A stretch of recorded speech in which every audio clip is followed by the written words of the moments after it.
Hi friends, hope everyone is fine and doing great. I hope you enjoyed the first video of paradox and you really understood what paradox is and you connected with it. Contradictory things that is happening in our life. What we say and what we do is entirely different. Two opposite things happening. The next paradox that we're talking about today is that in our present life, we have more experts. We have experts for everything, you name it. We have experts for business, entrepreneurship, we have experts for creativity, aesthetics, math, data, computing, technology, yoga, fitness, beauty, road planning, safety. The list is endless. But even after having so many experts, have we really been able to solve problems? No. So this is a paradox. More experts, more problems. It should be more experts and no problems. But the reality is, but the problem is that with the increasing number of experts, our problems have also multiplied instead of getting just lost or having no problems in our life.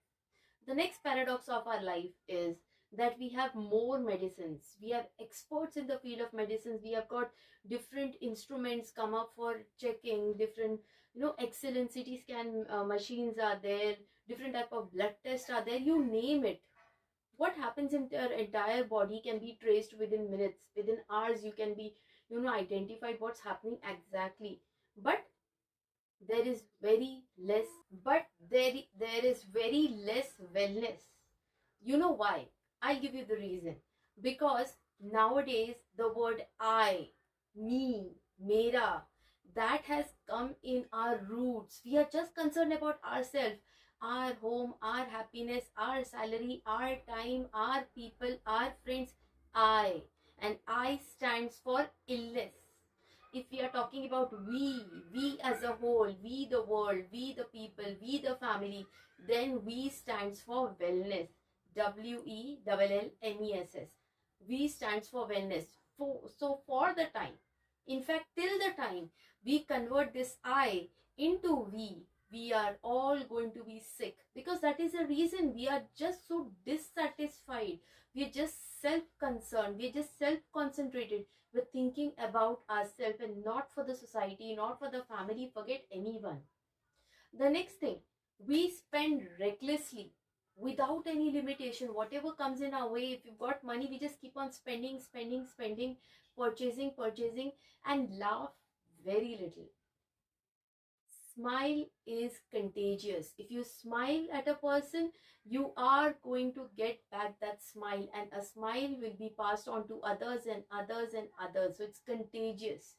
I hope you must have heard the story of Buddha Zen masters, those three monks. If not, I'll make it short and I'll give you that explanation. There were three monks who found out that there are people who have stopped laughing. They are so busy in their life. No one is ready to even smile. So they decided that the best way to serve God is that collectively, as monks, they are going to go from village to village and spread laughter. They did not do anything. They did not talk to anyone. They did not call anyone. But every village has a center point. So these three used to stand at the center point and they used to laugh loudly out to their hearts. They just kept on laughing. And the people gathered and they watched them and laughed. This was for, this continued till everyone in the village started laughing, and that is the reason you have that laughing Buddha in your house. This is a very lucky and auspicious thing. So what happened? And like this, when these monks started going from village to village spreading laughter, they became very famous with the name of laughing monk. They started spreading laughter. You won't believe, one day, out of those three monks, one monk died a natural death. And the people were very enthusiastic to see what will these monks do. They will start crying now, because they never spoke a word to anyone. They never talked to anyone, but the only thing they did was laugh. The body of the friend was lying on the road, and these two monks were looking at each other, and all of a sudden they broke into a roar of laughter. And now it is final that even life and death Everything is going to happen. If you're born, you're going to die one day. That is an evident truth. That is a universal truth no one can deny. But till you are alive, at least spread laughter. Spread that joy, spread that smile, spread that happiness which is going to make you and others happy. Next, we've been all the way to the moon. We are trying to put our footsteps on the Mars, and we are trying to capture what and what.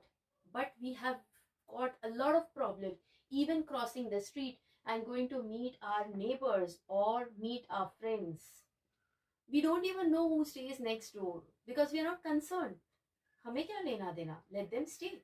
We are staying in a flat system without even being aware of who's what and what. Initially, if something was less in the house, we used to knock the door and ask our neighbors. Who cares now? Within a call, you get it within minutes. Whatever you want, everything is available online. We hardly have the time and energy and that affection to go and talk to our neighbors. But believe me, if you connect to people, you will have a connection with heart, and people will come to you to share their sorrows and joys, and that will make you also happy.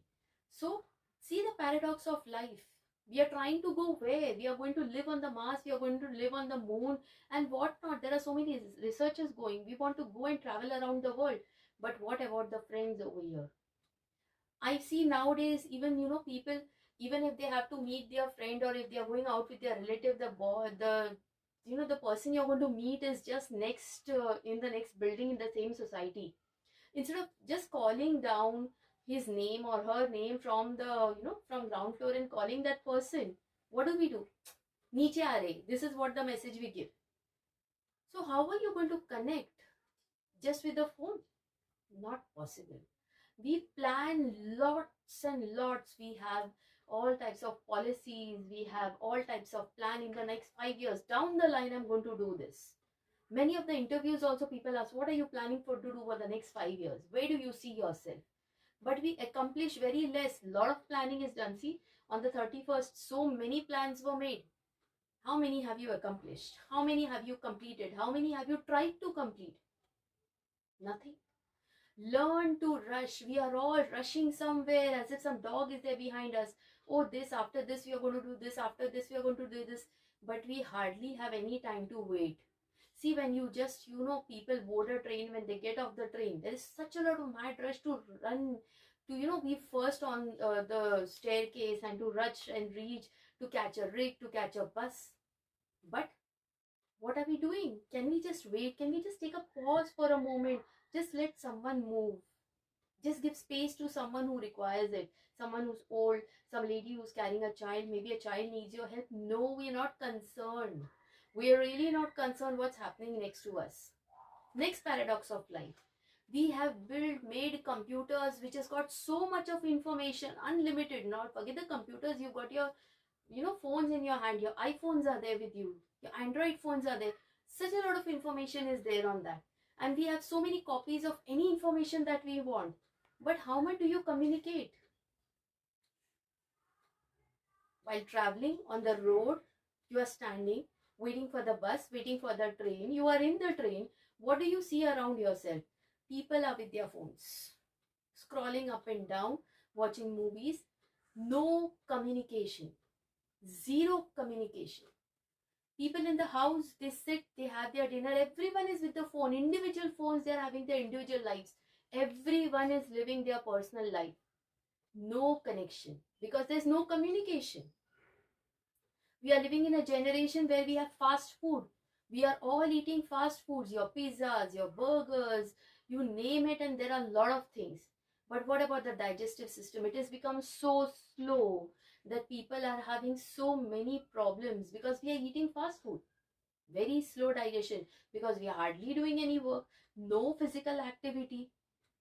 We've got lot of kind of foods now. You have food from Spain and Italian dishes and what not, different type of dishes. In India we are rich with it, but we don't spare any other country also. We enjoy the cuisine of throughout the world, but do we check the nutrition things in that?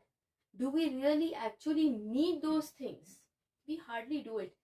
We stay in fancy houses. See our houses, they are full of all the interior that we can think.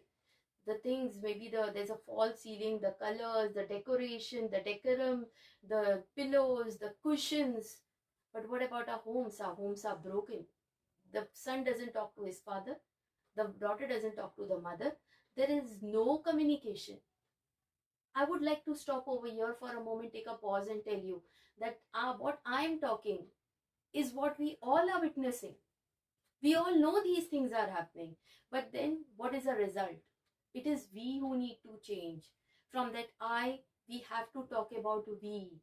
From that I, we have to remove our ego and stand up for each other. Keep that phone aside. Speak to people. Speak to first your family members. Speak to your friends. Leave that ego aside and travel the road and cross it and talk to the friend whom you've been missing a long time ago. So people, keep connected, keep commenting. Jai Hind. Take care.